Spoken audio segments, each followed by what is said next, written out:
Plaintiff Beau Gourno says he gave up everything for his ex, only to discover he was sleeping around, and you won't believe with whom. He's suing for $5,000 for rent, car costs, and parking tickets. Defendant Jeremy Ward claims his ex made his life miserable by spreading gossip that cost him a good job. He's countersuing for $500 for defamation. Do you swear the testimony you're about to give is the truth, the whole truth, and nothing but the truth? I do. Thank you. Beau, you are suing your ex-boyfriend, Jeremy? Correct. Okay. For $5,000? Mm-hmm. About 5 years ago, I guess, I met Jeremy, and shortly thereafter, we started a relationship. Yeah. It was the first relationship I've been in like that ever. And you mean the first gay relationship? Yeah. Okay. And so he quickly moved in with me. So then I had to come out to my family, my friends, everything like that. Lost a lot of those, but you know, the more I was with him, the more I fell in love with him. So I'm like, okay, this is who I am. So I'm gonna be good. I'm gonna live this way. So shortly thereafter, he gets a job and he needs transportation back and forth. So he doesn't have any money to buy a car. So I agreed to buy the car under the terms that he went to work, whatever. Well, in the same week he got it, I think he lost the job. He had it maybe a day or two, and by his own fault of losing it as well. Okay. So then a couple years into our relationship, this is probably about 6 months ago, 8 months ago, I realized he was cheating on me. Who was he cheating with? Random people at this point. Nobody. But everybody. But the worst part about it is that I'll get to that. When he leaves, he takes the car with him. When I told him not to, and I kept telling him to bring it back. Well, then he proceeds to tell me he can't bring it back because the title's been signed over to my daughter, who, mind you, is also 6 months pregnant, and he proceeds to tell me that it's his. And I ask her about it, and she admits to it. And so now he's, not only is he dipped out on my. But she was aware. Yes. She was aware of the relationship. She blames me for bringing him into our lives because as if I put him there for her to sleep with. I mean, you basically pushed us together. But how'd you wind up with his daughter? Well, because she was there and he wasn't. He says he was at Don't work, leave him alone but with your his work schedule. Thank God I didn't drop by. His work schedule was any hours he decided to pick. He didn't drop by. Basically, he'd accused me of doing it. Was always accusing me of doing it. So I might as well do it. I mean, what happened with you and his daughter? See, what happened is he was always out cheating, hanging out with different guys, because, you know, with us being homosexual, he has a bunch of guys that he talks to. He put a tracker on my phone is what he did. And I've seen everything, where he was going, who he was talking to, caught him up in a hotel with some guy, you know. He proceeds to accuse me of cheating with the guys that I'm working with, so I end up losing my job. And now that's you're blaming why, me for losing your job? Absolutely. Such a liar. Because you want to text everybody. Lying. And now she's pregnant by you. She's pregnant. We don't know that it's mine. She ain't had it yet. It's his. She's admitted to it. She says it's his. She's not. Oh, now she's a slut too? Do you remember when she came to us and said that she was pregnant and that she didn't even think she could keep it? And you sat there with me and you even said to me that if we wanted to, we would take the kid and raise it together. You knowing the whole time it was yours. The whole time. Okay, but it's not proven that it's my child. This case isn't about who's the father, who's the daddy. That's true. You know, you call Maury for that. But no. So let's get to the case now. So not only do I feel like he took advantage of me completely, and then we had also signed a lease on the apartment we lived in, and when he left, there were still 6, 7 months left on it that I've had to pay myself. They've asked me not to come back because I can't afford the rent anymore because it was a 2-person lease at the time. Well, so both of you signed the lease? Yes. And how much was it for each of you? Half of well, it was $750 a month in rent, but with utilities and everything, it all came out to be about $1,000. So it was supposed to be $500. But he never paid anything anyway, even when he was there. So it doesn't matter. How do you think we got the place? But he definitely was not there for the 4 or 5 months that I have receipts for. So he wasn't living there at the time, but his name was on the lease. Yes, so yes. You're saying absolutely, and if I didn't pay it, then we would both be getting sued from them. And actually, I still owe them a balance on there's damages to the apartment when I moved out. I see here the rent receipts. He also ran up where like you paid $500 in parking tickets on the car. Who was driving the car during those tickets? He was. When he got these tickets was by the time he had left me and he was messing with my daughter. And that's when I finally was like, when I got these in the mail, I'm like, I want the car back now. Definitely. You know, honestly, I was just tired of always being accused of you know, cheating, because honestly, I wasn't. At first, I really wasn't. What he's suing you for is the money he gave you for the car. He's suing you for the rent you didn't pay. What's your defense to those two things? Your Honor. Then we'll get to the tickets. He wouldn't even allow me at the house. The apartment that we had, once we started arguing and it was bad, he wouldn't even like let me come and get none of my stuff. That's not like true. He told me that he would meet me and drop off some of my clothes or, you know, drop off some of my things to me, but that was it. Like, and even if I called him to do that, he wouldn't even meet me to bring me nothing. When did you stop living there? In February. When did he find out that you were sleeping with his daughter? The end of February. No, right. It was into January. Before you even left. It was right after Okay, what I want left. to know is, did you leave after he found out that you were sleeping with his daughter? I had it in my mind that I was already gone. Like I was. In your mind's one thing. But when you left after. I didn't leave to be in a relationship with her or nothing like that. But you're on the lease, right? Yes. And he knew this. He wouldn't even let me in the house. I did too let you in the house. When I You had a was there, key. you wouldn't argue You had a with key. me. You knew I You wouldn't always work every day. Stuff in my face, man. I never changed the locks. I never told him he couldn't come. I told him he couldn't Okay. come over there with a bunch of people that I didn't know or didn't like. Okay. I didn't want him in my house, All but I right. never Now, kept as him. for But the you took the car from me. How He am I had supposed keys. to come over He there? had keys to the car, house. He could have came in anytime. All right, now let's talk about the tickets. The parking tickets, one of them, I'm not sure how. He didn't have the car then. The tickets were when you had possession of the car when you were driving. Yeah, all right. But okay. if you see the ticket, It's not a I was crime, charged but twice you- for one. Like one ticket it's double. Okay, you can have a countersuit. I have a countersuit because not only was he, you know, running his mouth to the people that I was working with, but he wanted to tell everybody that I had HIV, and it's not true. And doing something like Stuff that. came out on social media about this, and yes, put it on Facebook. Okay, whoa, okay. And That you said ruined what? my Stuff on job. Facebook started to come out about this and about him getting my daughter pregnant, and everyone's calling me out on it. Like, is this for real? And Did you didn't say he had HIV. No, I just said he was a skank and that he was going to catch HIV. You said me and the person that I was No, I hanging with didn't. both have HIV. Prove it. That I was going to catch it from that person. You're suing him in this countersuit for saying that you had HIV.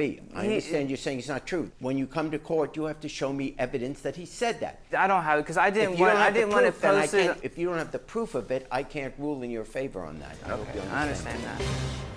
So here's what I see. So the countersuit I dismissed for no evidence. On your suit, you're suing first for $1,500 for repayment of the money you gave him for the car. Correct. And you both signed that promissory note, and the money was to have been paid back on January 31st. It wasn't. So you do get the $1,500. On the rent owed is in fact $3,000, and the reason it is owed by you is because your name is in fact on the lease. On the tickets, I'm not going to get in on the tickets. And I just might add as a addendum to all this, this is a case that never needed to happen. No. There were so many places where you had a decision to make and you made the wrong choice. I'm going to sleep with the daughter of my partner at the time. Bad choice. Not paying rent that you owed. Bad choice. Not paying back a debt on the car that he put up the money for. Bad choice. So there were so many opportunities you had to make the right decision, and you made the wrong decision. And basically, because of those bad decisions, that's why I have to rule in his favor. The law is on his side. But I'm just saying, you know, we each have opportunities in life, because look, everybody makes mistakes, but you hopefully grow from them. So the next time you're at the crossroads, what do? You say, you know what? I'm not going to sleep with my boyfriend's daughter. Ex-boyfriend's I am going to repay my debt. And sometimes Yeah, there's a lot of things I learned from this relationship. I will fine for you in the amount of $4,500. Thank you. Every choice that I was making is because of what he was doing. Like, he pushed me to be like close to his daughter and have a relationship with her, and then leave us alone together. Like, how? And then he ruins the relationships I did have with my coworkers and makes me lose the job. How am I supposed to pay for a car and pay the rent when, you know, he's the cause of me losing my job? It doesn't seem fair. I know that he's going to have to be in my life if the child turns out to be his, but he's such a deadbeat, it won't matter anyway. He won't be around. I don't even have a relationship with my daughter now because of all this. I worked hard to keep a relationship with my daughter, and then coming out to her and everything was fine, and then all this happens. I don't know what's going to happen now. Plaintiff Kizzy Franklin claims her so-called friend fleeced her out of thousands by selling her a fake designer bag. She's suing for $2,700. Defendant Heather Smith says she doesn't fool with fake bags or fake friends. She says the bag is legit, unlike their friendship. The whole truth and nothing but the truth? Yes. You are saying that you bought a Louis Vuitton bag from her, Yes. and somebody told you it's fake? Yes. I met Miss Smith in 2016 at a Hot 97 event. I was in the bathroom, you know, getting myself together. Yeah. She came in, she complimented me on my shoes, same thing with her. We just started connecting, you know, realized that we shared the same birthday month, or our birthdays is like 7 days apart, and we just became close friends, hanging out, doing everything together. I do know Miss Smith also sell bags. She sell real ones and fake ones. Lies. So I believed, as my friend, you know, she can get me a bag. I really wanted this bag. And she said, no, I can get that bag for you. Around December, around Christmas time, I wanted to purchase something for myself. Santa didn't come to your house? Santa didn't come to my house. I So I wonder figured my why. friend could come to my house and give me a gift. Why. Okay. I wonder why. Around our birthday, I went to a party. One of my friends was throwing a party. I was sitting there. This girl across the hall kept on looking and staring, and I kept on looking back at her and like, who is she looking at? So then she came up to me and she was like, I'm sorry, I know I don't know you, but I just wanted to let you know the bag that you are wearing, it's not real. Does so I'm that like, make sense? Does that make so sense? I was like, well, first of all, who are you and how do you know this bag is not real? The bag is real. Why would I sell her a fake bag? So I was like, well, how would you know the bag is not real? She was like, well, I work for Louis Vuitton. I'm an expert in it. I purchased Louis bags for the company. She showed me some of the material, some of the stitching that wasn't right, or also inside, the material inside wasn't real. And she also said that she has the same bag as me. And she was like, I'm letting you know, I don't know you, and I know this is kind of weird coming from somebody that you just met, but I will hate for you to be wearing a bag that is not authentic. It was embarrassing, and I was emotionally distressed. Like, this was hurtful. Like, why would my friend sell me a fake bag, like, for anything? I wanted to go to the Louis Vuitton store to ask, but then it was embarrassing to go, because they will look at me like, well, why would you come to the store with a fake bag? Wouldn't the first thing you do would be to go to a Louis Vuitton and say, I bought this bag, and my friend or somebody told me this is fake. Can you tell me? Because they would tell you off. I understand, but I was embarrassed. That is hurtful. I was trusting my friend at the end of the day. You don't deny that you sold her this bag? I sold her a bag, but it's not fake. Are you telling me that bag... That bag is real. I sold her the bag, and I gave her a discounted price for it because she was my friend. I paid almost $2,000 for the bag, and I gave her a discount on it. She calls my phone telling me that some girl came up to her saying, oh, you have a fake bag, and kind of embarrassed her. First of all, that's your friend, but it's not your friend. You're my friend. So you're going to believe a stranger over me, tell me that I sold you a fake bag? Why would I want to do that to you? Do you regularly sell bags? I mean, do you sell bags for a living? I sell bags Fake for a living. ones. Legit bags. Not for nothing. You're going around telling people that I'm selling fake bags. Because it's fake. This is my clientele. We're in a pandemic. That's my other means of getting money. And now my sales are dropping. Ma'am, stop and commenting. People are looking at me crazy, think that I sell fake bags, and that's not what I'm about. How much did you sell her the bag for? I sold her the bag for $1,700. I have the evidence. Okay, if this is your business, why would you then, after buying the bag, I guess you bought it from Louis Vuitton? Correct. Why would you then sell it to her for less of a price How is that a business? She wanted it.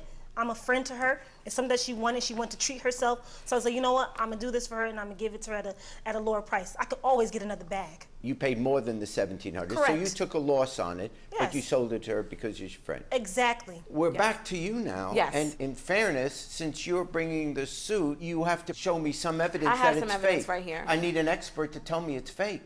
Well, I know some woman told you it's Right. fake, but I Obviously- don't know that she's an expert. There is certain stuff within the bag that you could tell when it's real or fake. The material inside, the logo inside, like I said, the material, the stitching. Because I also went by my cousin's house, and she has a Louis Vuitton, and she was able to tell me, like, no, cuz this is not a real bag. You didn't take the bag. Embarrassed. To Louis. I was too embarrassed to go to a authentic Louis Vuitton store. If you're bringing a lawsuit Right. and you want a judgment from the court, you have to bring evidence. And my the bag evidence, showing me the bag is not evidence, because how do I know if that's real or not? The people who would know, the people who work at Louis Vuitton, Right. the people that could sign a note for me saying that they looked at this particular bag and this particular bag is fake, Well, that would be some evidence. The You're lady not that- giving, You you should be didn't go to listening. the store. You could find it out. It's easy. Now you have a receipt, Yes, I do. and the receipt you are showing me here, you bought this bag for $1,940. Correct. This receipt is from Louis Vuitton. And I understand that. Okay, so it's a And I understand that. full price bag. And I understand that. Right. This case can be solved by you going to Louis Vuitton. Judge, you haven't we could- until you go to Louis Vuitton. We could have I settled this. cannot find that the bag is fake. The you bag didn't is- go Stop to speaking Louis over the Vuitton. judge. Case dismissed.